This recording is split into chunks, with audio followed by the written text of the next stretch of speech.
I want to become a great Aikido master, a great filmmaker, and a great moneymaker. Do you want to be great at something? Cody Warner, the founder of the movement No Small Creator, introduced me to Jeff Barch of Story Greenlight. In one of his vlogs, I was introduced to a book by Jeff Colvin titled Talent is Overrated: What Really Separates World-Class Performers from Everybody Else. I've always wanted to do book reviews, so here goes my first attempt. Please comment below to let me know what you thought. And remember to subscribe to my channel. Talent is Overrated: What Really Separates World-Class Performers from Everybody Else is broken up into 3 parts: the beginning, the middle, and the end. Or just like a film, the introduction, the conflict, and the resolution. The first 4 chapters introduce us to the myth that we need something special, like talent, to become great.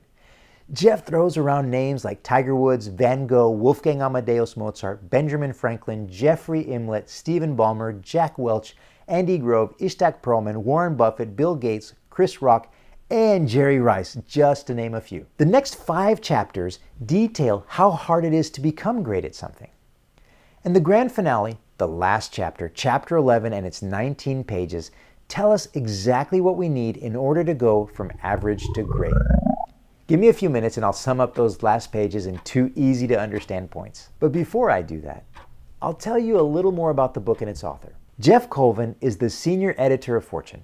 He's one of the most respected journalists in the United States. A while back, he was asked to write an article for Fortune about performance, which inspired him to write this book, backed by over 30 years of research on performance. This book starts by debunking a belief, only to tell us at the end that it's our belief that makes the difference.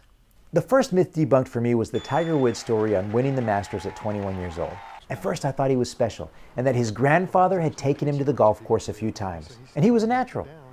But it turns out that when Tiger Woods was 2 years old, his dad retired and focused his life on the 2 things he loved the most: golfing and teaching. So he gave Tiger Woods a golf club and took him to the golf course every day and taught him golf. So what does that mean? It means that by the time he was 21 years old and won the Masters tournament, he had played golf passionately for 19 years. Okay, that's the first roadblock in the quest to become a world-class performer: time.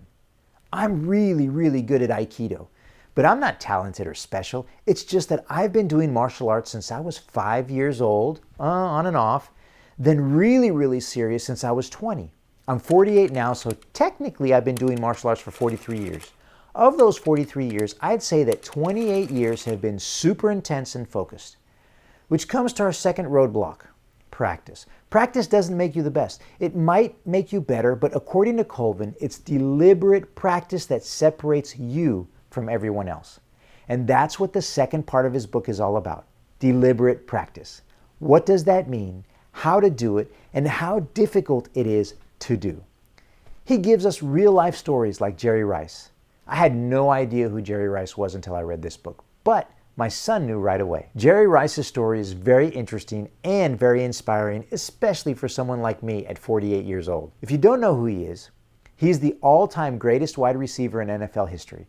He's also a player that played into his 40s, which is unheard of in football. What was striking about him is that in college, he wasn't that fast of a runner.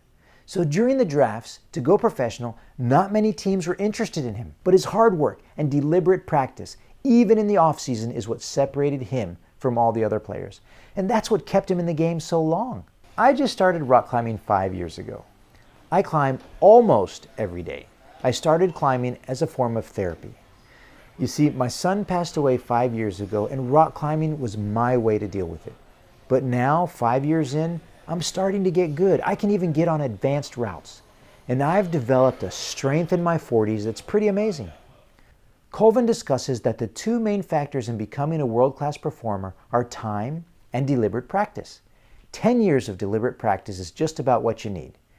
So in 5 more years, I should be a rock-solid, world-class rock climber. Time and deliberate practice.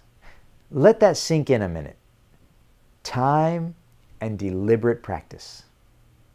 So maybe you want to become a world-class stockbroker, or a world-class driver, or a world-class doctor. You may be a genius, or you might have talent, but that will not separate you from everyone else. Deliberate practice will. I was pretty shocked when Colvin uncovered the truth about Mozart. It seems that he wasn't the genius everyone painted him out to be. Like Tiger Woods, Mozart's dad was a composer and a teacher, and from when he was born, his dad taught him to compose. It's also been shown that his first 4 piano compositions when he was 11 years old had no original music in them. Okay, so now let's get to the resolution or the grand finale of the book, where Colvin breaks it down into 2 simple steps in becoming a world-class performer. What's going to get us through the time and deliberate practice stage to become a world-class performer? Colvin uses the story of Shizuka Arakawa, who won the gold medal in the 2006 Olympics for figure skating, as an example of the challenges we're going to face. He calculates that she must have fallen on her derriere 20,000 times on a hard, cold surface on her path to become a gold medalist. By the way, have you seen my vlog titled "The Path to Success is Paved with Failure"? Click above to watch it. Colvin points us in the right direction. What are the 2 main points that will make you a world-class performer while you put in the time and deliberate practice? Number 1, your motivation. I think that's your why, which usually changes over time. And number 2, your belief. Do you believe you can do it? The motivation or the why are you doing this, in combination with your belief, do you believe you can do it, plays the biggest role in making it to the top. Colvin starts with debunking common beliefs about talent, only to conclude with making sure our beliefs align with what we are trying to accomplish. This book is a must-read for anyone that wants to be successful or great at something, and especially for those people who think they're not successful because they don't have talent. I really like this Bible quote: "If you believe, all things are possible." I hope you enjoyed my first book review. If you'd like to read the book, there's a link in the description. Please comment below and let me know what you think, or let me know what book you'd like for me to review in the future. Do you want to learn more about deliberate practice and enjoy the benefits of Aikido? If so, come and try a class. Visit my website for more information, and remember to like, subscribe, and share.